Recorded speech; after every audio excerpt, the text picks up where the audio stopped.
Welcome to Science Weekly, and today we are here with a guest, Arno Penzia, and he is here to tell us about some of his recent discoveries. Yeah, so like you said, my name is Arno Penzia. I appreciate you having me here at Weekly. My project, well, how did it start?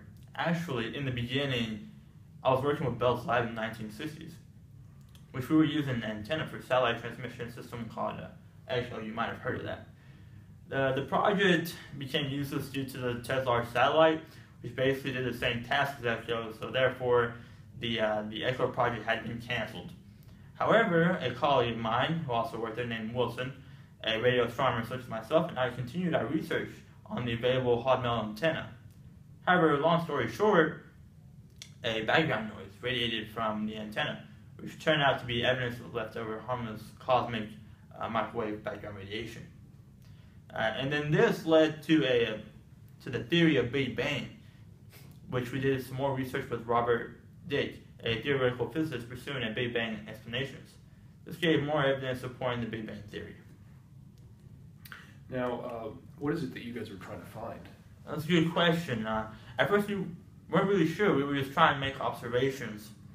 We tried using the hot metal antenna as a radio telescope to make observation in the use of masers to amplify weak signals and mapping radio signals across the Milky Way. But we found something much larger and pretty groundbreaking, which is a cosmic microwave background radiation. Cool. Where'd you find these discoveries? Oh yeah, we found this actually in that same lab, the Bell's Lab in Hot Mill, New Jersey. Okay. Tell us about any significant events that happened in the world around this time. Well, see, around that time, we're talking about 1964 and 1965, Robert Dick and myself were doing a lot of physicist work, and at that point, like many other physicists, we were trying to prove the Big Bang theory, and then another common theory was the steady state theory. But also in September 24th of that year, if I'm not mistaken, Warren Commission announced that Lee Harvey Oswald was the sole gunman in the JFK assassination. And then also in October, Dr. MLK Jr., amazing guy, phenomenal guy, was awarded the Nobel Peace Prize as well for his Civil Rights Act of 1964. And then also, if you also heard, June 12, Nelson Mandela was convicted of sabotage and sentenced to life in prison. And then on a fun fact, April 17th, Ford Motor Company released the Mustang at the New York World's Fair. Awesome. Those are some pretty interesting. Now, who else was also involved in this project? So it was a group of people, but the main three people in there was Robert Wilson, Robert Dick, and myself. So it was three of us in total. And Robert Wilson, if you might not know him, he was also a Bell's Lab employee who also did research on masers, on mapping radio signals from the Milky Way.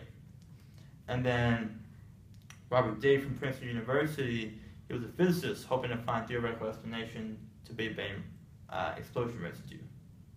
Okay. What was your role in this project? Okay. So I was very involved with Wilson and Dick as a project team. So with our research, we were able to explain cosmic inflation. Now, what is cosmic inflation?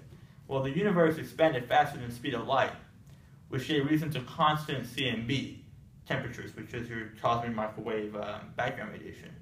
However, with slight temperature variation, that meant there were different densities resulting in what we have, stars, galaxies, and the universe. Now, what impact did this discovery have on the physics community? On the physics community? Mm-hmm. Well, we had actually, it provided more information for the Big Bang theory and helped people lead forward into our research. And it also led us to get the Nobel Prize in 1974 or so. Yeah. Okay. What did you think about your colleague Robert Wilson as you both made this discovery? Well, his curiosity and ambition to learn was inspiring. Wilson once said, and I guess I'm quoting him, he said, and I guess my real thought is, how much has come out of what can be seen in the cosmic background radiation? he added, the real signature we saw was that it was absolutely constant. And now the tiny variations they have turned out to hold a wealth of information. Awesome. Well, I think that's all the questions we got for you today. Thank you for coming in on Science Weekly. Okay, thank you, sir. Appreciate it. Thank you guys for having me. It's been a great time here. Yes. And tune in next week for another interview. Thank you. Thank you.